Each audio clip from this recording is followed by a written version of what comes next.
doméstica, económica, raquítica, gráfica, cómica, dramática, rítmica, melódica, poética y hasta vulgar. Muy común y corriente, nunca salirme de la norma, nunca diferente para lograr ser aceptada. Y con todo y eso, las conozco muchísimas que son así. Hola, bienvenidas a Las Afueras, el espacio de actualidad feminista en Diario de Cuba. Sus narices no las conocen.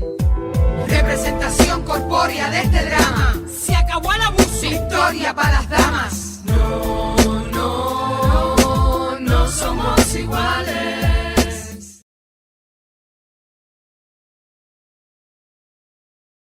Hola, estamos de vuelta después del verano. Nos han pasado muchas cosas y también han pasado muchas cosas en Cuba. Y bueno, aquí estamos las tres vivas. ¿Divas o vivas? En esta nueva temporada de Las Afueras.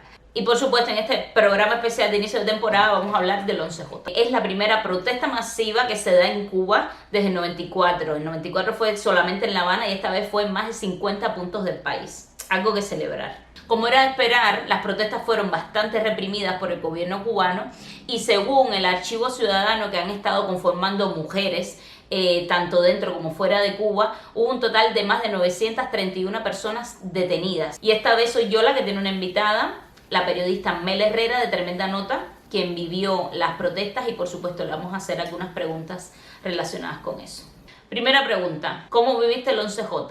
Claro, como mujer periodista, comunicadora, activista, le estaba dando otra lectura también a la marcha. Mientras participaba e intentaba disfrutar, participar, expresar, manifestarme, ejercer mi derecho, también estaba intentando buscar historias que contar, qué rostros mirar, con qué emociones quedarme, con qué miradas quedarme, y sobre todo también pensando en algo que siempre se les olvida a los medios tradicionales, ¿no?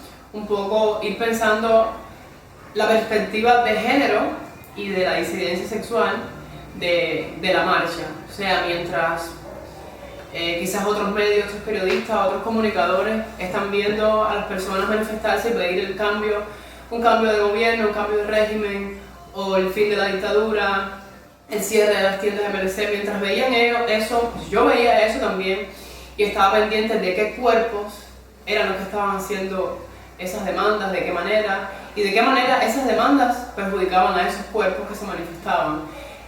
Por eso para mí era muy importante también decir que sí, había personas pidiendo todas esas demandas del fin del gobierno y también había otras personas, y tenía que decirles, ¿no? Personas travestis, personas trans, personas de la comunidad LGBT en general, que añadido a esas demandas también tenían las suyas propias, ¿no? Y eso también hay que contarlo. Segunda pregunta. ¿Qué cambios reclamaban las mujeres en las manifestaciones del 11 de julio?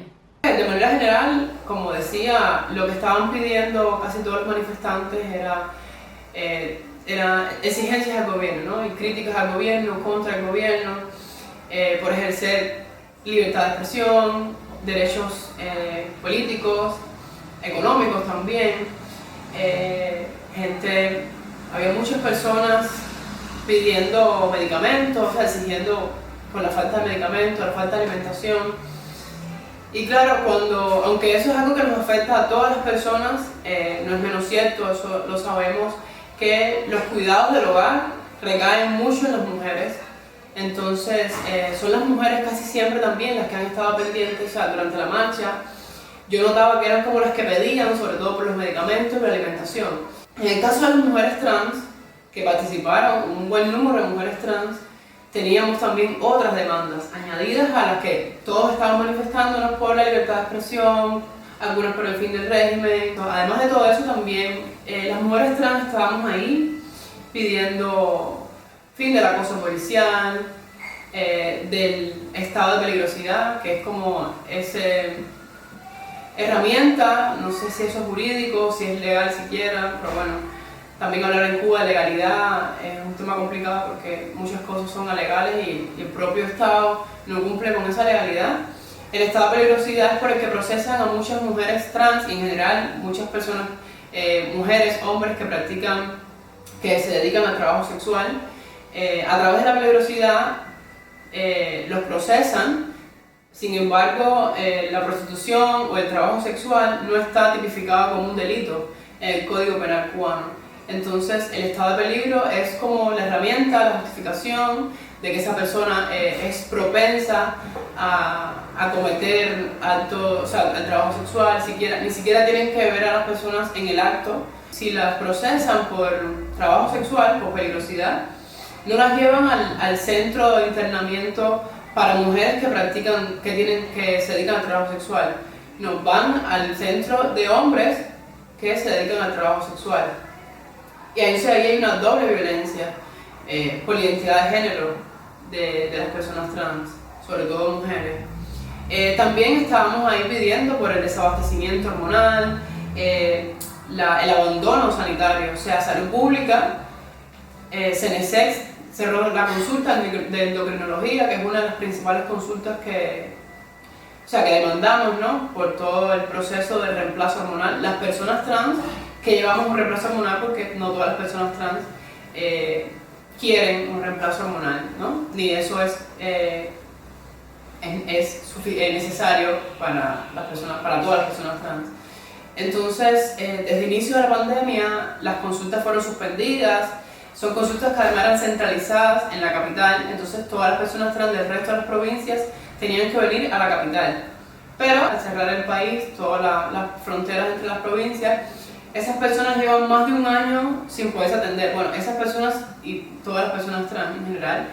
Y bueno, ese abandono también ha habido que denunciarlo, porque no es posible como el resto de las consultas quizás se han regulado, pero el resto de la población ha seguido yendo a sus consultas. Los hospitales siguen abiertos, los policlínicos siguen abiertos y los médicos y médicas siguen dando sus consultas. En cambio, para las personas trans se suspendió las consultas, las personas trans no se sabe de sus valores hormonales, sus análisis que tenemos que hacernos entre 3 y 6 meses. Toda esa serie de exigencias, de deficiencias, pues también las fuimos a denunciar las mujeres trans el 11 de julio.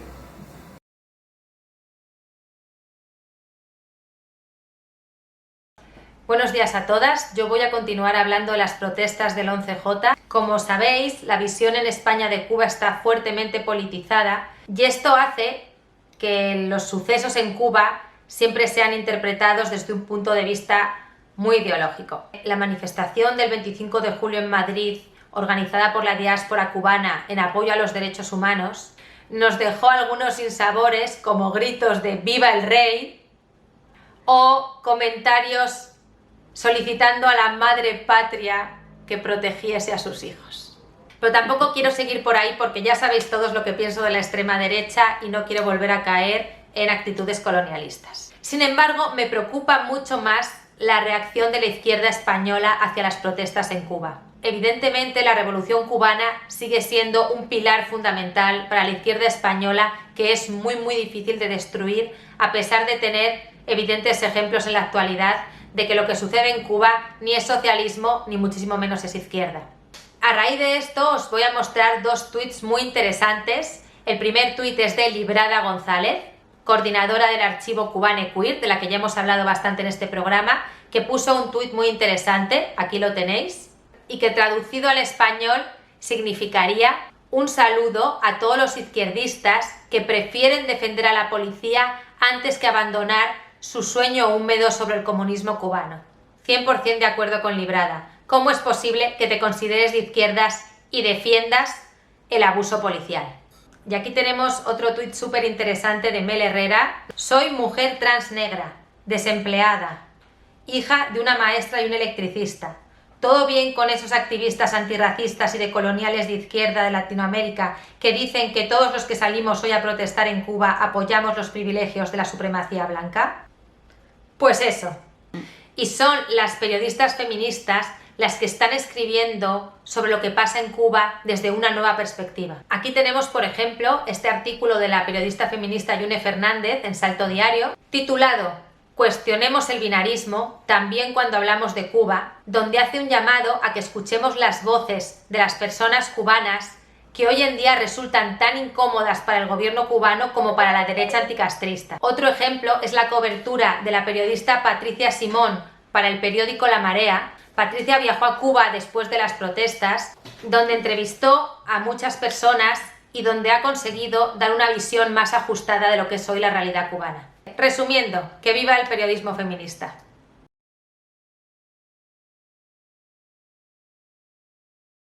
Soy olvido a la que todo se le olvida, pero lo que se le olvida lo apunta en una agenda y se los refresca. Hoy, al igual que mis colegas, voy a tocar el tema de las protestas del 11 de junio. Bueno, de junio no, de julio, me equivoqué. En concreto, voy a hablar de las mujeres trans que participaron de las protestas. El medio Tremenda Nota ha hecho una cobertura muy completa sobre la participación del colectivo LGTBIQ en dichas protestas. Y yo, personalmente, he apuntado unas cosas en mi agenda sobre las protestas. ¿Y la agenda? ¿Dónde está la agenda? No encuentro la agenda. He dejado la agenda. Pero tengo un colectivo aquí de producción que me va a resolver el problema. Seguro que sí. ¡Producción, please! ¿Hay producción hoy? Sí, hoy hay producción. No tengo agenda, corazones. Bueno, ya producción me está refrescando un poco. Me he puesto el chícharo aquí. Tengo un chicharito que me están como que comunicando. El chícharo no funciona. ¡Producción! ¡Ay! Suave mi corazón. Ahora sí. ¿Y qué pasó con las mujeres trans en el marco de las protestas del 11 de julio? ¿Qué pasó? ¿Qué? Para empezar, el periodista Mike González, de Tremenda Nota, durante su detención, presenció cómo la policía trataba a las mujeres trans por su nombre legal y no por el nombre elegido por ellas. Tenemos el caso de Brenda Díaz, una chica trans que durante las manifestaciones del 11 de julio fue detenida por la policía. Y según su hermano, Brenda ha recibido un trato denigrante dentro de la prisión y continúa encarcelada. Luego también tenemos el caso de Amapola, una chica trans de Holguín, que un día después de las protestas iba andando por la calle y un policía gritó: "Esta maricona también estaba ayer en la manifestación". La periodista Mel Herrera, que acaba de salir ahora en el programa, un beso para ti, Mel, hace mención en un artículo para Tremenda Nota a un informe del 2020 llamado "No, please, no escuchar. Mujeres trans privadas de libertad, la invisibilidad tras los muros", donde se aborda el tema de las mujeres trans dentro de las cárceles en América Latina. En países como Cuba, Bolivia y Honduras, las mujeres trans son llevadas a prisiones de hombres. En el mejor de los casos, a pabellones independientes, pero dentro de las cárceles de hombres. Y según el informe, las mujeres trans son mucho más propensas a sufrir violencia y vejaciones dentro de las cárceles.